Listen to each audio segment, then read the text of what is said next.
Welcome back to Co-op Radio 102.7 FM, CFRO. This is Monday Brown Bagger.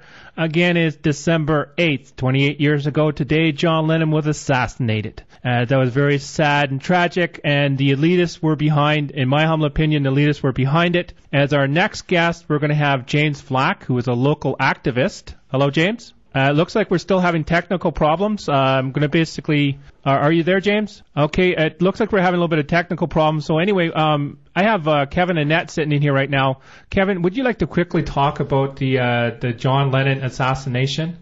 Well, as a matter of fact, I saw a movie. It's in all the video stores. It's called John Lennon versus the United States of America.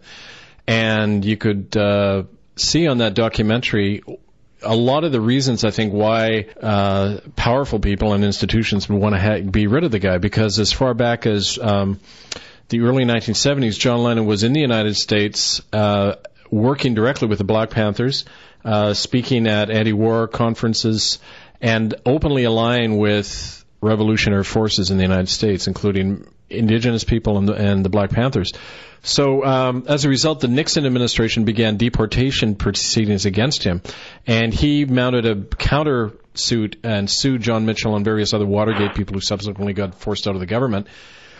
And he won his case, and he got to stay in the United States. Well, 3 years later, he's shot, right? And the guy who shot him, John Hinckley, hacked, and a number of commentators mentioned this, how his whole behavior seemed very much similar to Sirhan Sirhan, who killed RFK, and who was later, Sirhan's lawyer used the defense as being that Sirhan was actually an MKUltra sleeper agent who had been programmed to kill Kennedy. And Hinckley, I believe, there's a lot of evidence that he was the same kind of programmed assassin. So it's not, far-fetched to say John Lennon was killed, after having humiliated the United States government and various other people who wanted to see him deported from the U.S. Wow, that's... are you there, James? You hear me? Yeah, are you there? Yeah. Oh, well, thank you for coming on. We have Kevin Annett here, too, so he's going to be basically popping in from time to time to say his comments, too. But the first thing I wanted to talk to you about, James, there was an online magazine, it's called Mail Online, put out an article on December 1st, which was titled Massacre in Mumbai. Up to 7 were British and came from the same area as 7/7 bombers. Yeah. Now, with this in mind, and briefly pointing to my opening comments that tied the British Monarchy to the members of the Israeli government, and before I have you comment on this, I'd like to quickly add that there's a possibility that the British intelligence, MI6, British Monarchy, and a few world elitists pointing back to the IMF, Rothschild, Rockefeller, the list goes on, could have quite easily have been behind the plotting of this massacre, all in an effort to destabilize the region between India and Pakistan, which would result in a possible nuclear war that would wipe out a large percentage of the population in this area, then allowing these few elitists to re-colonize this area. What is your thoughts on that, James?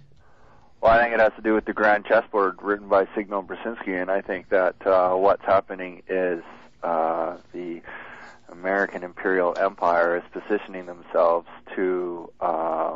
for control of not only the Middle Eastern oil resources, which is very lucrative, but the RAND Corporation about 2 months ago came out with a report that was leaked that stated that they needed to have a major war against a major country, not an Iraq or anything like that, but a major war to correct the economic collapse that we're facing.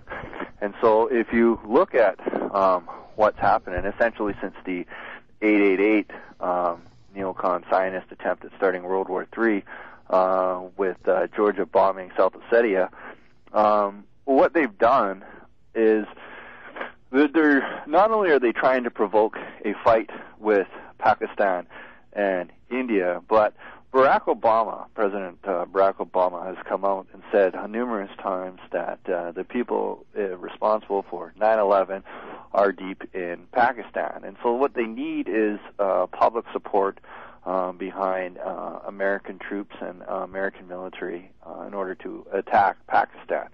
On saying that, though, CNN International just yesterday, the former general of the ISI came right out and said that not only was Mumbai an inside job, but he came out and admitted that 9/11 was an inside job. Now, Mumbai, we're meant to believe that it could have been Hindu extremists, or it could have been Pakistanis, or whatever, but the evidence clearly points that, one, like you say, the people that were found did have Pakistan or British passports. They did come from the same area. But two, when the initial reports of Mumbai was coming out, anybody who's paid attention in the last 10 years to false flag tactics know that the best time to get real news is immediately when the crisis is starting, live, because it makes it easy. It's harder for the networks and the media to censor what was taking place. Now, the head of the Indian terrorist squad was shot in the chest 3 times during the Mumbai terrorist attack. And there was 2 other people shot with him at the same time. There's video footage. It's disappeared, but it was on the internet. There's video footage of a Indian police van driving by a bunch of tourist reporters and journalists and shooting at the tourist reporters and just regular people on the street. And another thing that should make people aware is that 5 or 10 hours after this all started, they had said there was reports that the Taj had been cleared out, and then they came back and said, no, the Taj, there's still people in there. Well, it was 60 hours that they were there. There's the evidence that is out there. I mean, you're not going to find out whether or not it came straight from Britain, but the evidence, like it is with 9/11, WTC 93, Oklahoma, is there to suggest that the intelligence agencies of the world, who all work together, had their fingers all over this in the hopes of sparking a fight between Pakistan and India. But again, the grand chessboard, it comes back to a big board of risk, and they're trying to position themselves in the best way to set up their American empire, or continue it, depending on which way you look at it.